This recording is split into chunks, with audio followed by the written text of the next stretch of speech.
आइए अब हम लोग सदिश गुणन की विशेषताओं पर चर्चा करते हैं।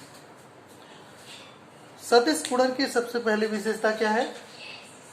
सदिश गुणन क्रम विनिमय नियम का पालन नहीं करता है, यानी A क्रॉस B कभी भी बराबर नहीं होगा B क्रॉस A के, बल्कि A क्रॉस B बराबर होता है माइनस B क्रॉस A के।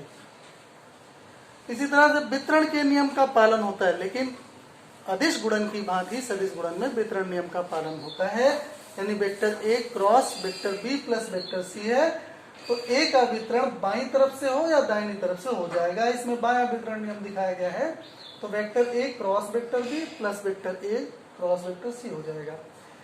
दो समांतर वेक्टर अगर हैं तो उनका अदिश गुणन हम जब करते हैं तो थीटा 0 हो सकता है समांतर के लिए, या 180। दोनों स्थितियों में साइन थीटा की वैल्यू 0 हो जाती है। इसलिए समांतर वेक्टरों का जो सदिश गुणन होता है वो 0 या 0 कैप यानी शून्य अथवा शून्य वेक्टर प्राप्त होता है। लंबवत वेक्टर अगर दो हैं, ऑर्थोगोनल कंपोनेंट वेक्टर्स हैं, तो थीटा 90 होता है, साइन थीटा की value sine 90 is equal to 1 होती है। ऐसी स्थिति में जो परिणाम प्राप्त होता है वो दोनों वेक्टरों के मॉड के बराबर होता है, परिमाणों के गुणनफल के बराबर। इसलिए vector A cross vector B बराबर होगा आंशिक रूप से AB के। और ये जो AB है ये इसकी दिशा होगी। इसकी दिशा क्या होगी? AB की दिशा हमेशा A और B इन दोनों के लंबवत होगी। स्वगुणन, स्वसदिश गुणन, किसी वेक्टर का अपने ही वेक्टर के साथ स्वसदिश गुणन, ये थीटा इज इक्वल टू 0 होने के कारण 0 होता है।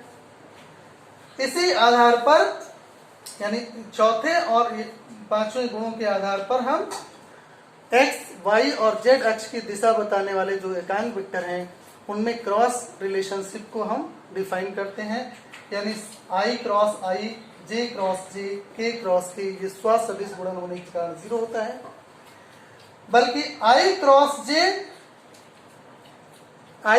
जब हम निकालेंगे तो रिजल्ट जो आएगा वो यूनिट परिमाण में तो एकांक होगा लेकिन दिशा में k के बराबर होगा। इसलिए हमेशा i cap cross j cap बराबर k कैप होगा। इसी तरह से j क्रॉस k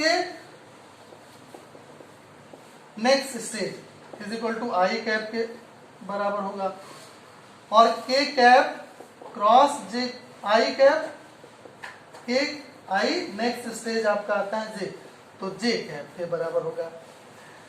अगर हम इस दिशा में i cross j cross k cross i के बजाय उल्टा चले, i क्रॉस k कर दें या k क्रॉस j कर दें या j क्रॉस i कर दें, तो जो अगला स्टेज होगा वो ऋणात्मक होगा, यानी j क्रॉस i कैप बराबर माइनस k कैप हो जाएगा, k cross j is equal to minus i cap होगा, और i cap cross k cap is equal to minus j cap. अगर कार्टेशियन फॉर्म में है, वेक्टर कार्टेशियन फॉर्म में है, तो हम डिटर्मिनेंट सिस्टम से निकाल लेते हैं। सबसे इजी मेथड होता है डिटर्मिनेंट सिस्टम, यानी हमारे पास वेक्टर है A बराबर ax i cap plus ay j cap plus bz k cap, और दूसरा वेक्टर है B बराबर bx i cap plus by j cap plus bz k cap. इसका अगर हमें क्रॉस मल्टीप्लिकेशन निकालना हो तो सबसे इजीएस्ट मेथड जो होता है वो डिटर्मिनेंट मेथड। इसको ऐसे डिटर्मिनेंट सारणिक बना ले, ऊपर पहली रो में i कैप j कैप और k कैप लिखें, दूसरी रो में जो पहला वेक्टर है उसके i j और k के गुणांकों को लिखें, तो ax ay और az हो गया। इसी तरह से नीचे तीसरी पंक्ति में जो बाद में वेक्टर है उसके i j के गुणांकों को लिख दें, bx by और bz। इस सारणिक को सॉल्व कर ले। सारणिक को सॉल्व करने का बहुत सिंपल सा तरीका है, i cap is equal to इस कॉलम और इस रो को बंद कर ले तो क्रॉस गुणन कर ले, आपका ay